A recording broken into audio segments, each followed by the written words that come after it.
ప్రజారంజక పాలన ప్రారంభించారు ముఖ్యమంత్రి చంద్రబాబు. హర్షం వ్యక్తం చేశారు ఎమ్మెల్యే జ్యోతుల నెహ్రూ.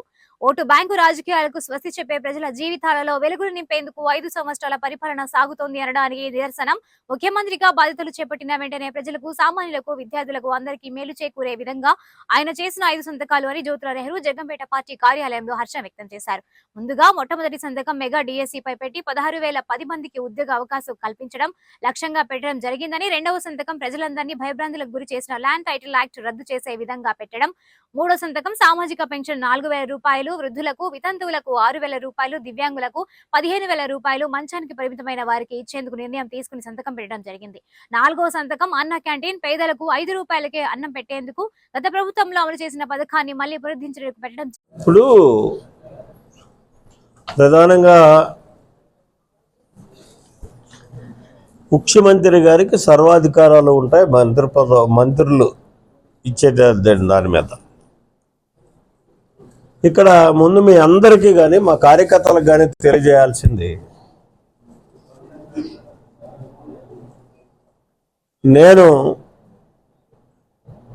మంత్రి కావాలి అని చెప్పి ఆయన అడగలేదు, ఆయన ఏ సందర్భంలోనూ నాకు ఇస్తానని చెప్పలేదు. నెంబర్ 1 దాని మీద, ఎందుకంటే నా ఆలోచనలు నాకు ఉన్నాయి. నేను ఒక బృహత్తరమైనటువంటి కార్యక్రమాలు 4 కార్యక్రమాలను పెట్టుకున్నాను. ఆ 4 కార్యక్రమాలని నేను సాధించాలి, నా ప్రాంతానికి తెచ్చుకోవాలి అనుకుంటే మంత్రి కంటే ప్రాధాన్యత 4: సాగునీరు, తాగునీరు, విద్య, సామాన్యుడికి అందుబాటులోకి తెచ్చడం, అన్ని రకాల విద్యలు, అలాగే వైద్యం, కార్పొరేట్ స్థాయి వైద్యాన్ని ప్రతి సామాన్యుడికి కూడా ఉచితంగా అందించేటటువంటి పరిస్థితి.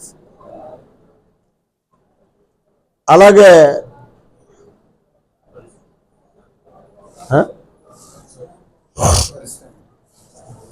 పరిశ్రమలు, 4 మండలాల్లో 4 పెద్ద పరిశ్రమలు తేవడం, అంటే నిరుద్యోగ సమస్యని తగ్గించడం కోసం చేసే కార్యక్రమం. ఈ 4 వస్తే నా నియోజకవర్గం ఒక వెల్నోన్ నియోజకవర్గంగా తయారవుద్ది. ఇవాళ మనం చొక్కా ప్యాంటు వేసుకుంటున్నాం, మోటార్ సైకిల్ ఉంటుంది, అప్పు చేసి మోటార్ సైకిల్ కొనుక్కుంటున్నాం, దాంట్లో పెట్రోల్ పోసుకోవాలనుకుంటే అప్పు చేసి పెట్రోల్ తెచ్చుకుంటున్నాం. అంటే సమాజంతో సరిసమానంగా బతకాలి కాబట్టి ఇవన్నీ చేస్తున్నాం.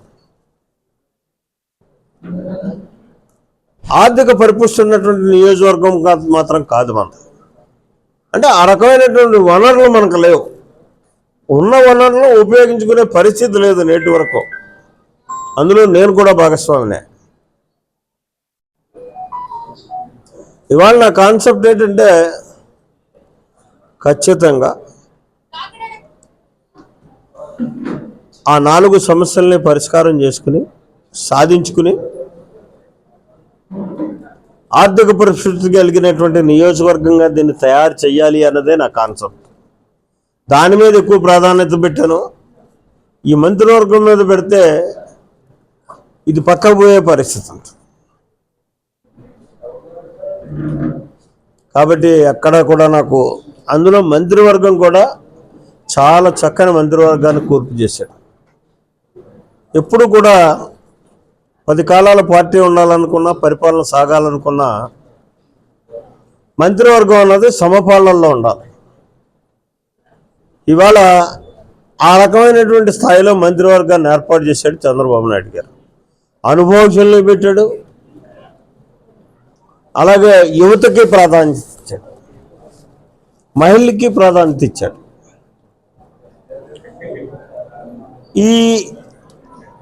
ఈ కలయికతోటి మంత్రివర్గం భవిష్యత్ తరాలకి ఈ యువత మళ్ళీ ఒక అనుభవపూర్వకమైనటువంటి నాయకత్వాన్ని వహించడానికి అవకాశం ఉంటుంది.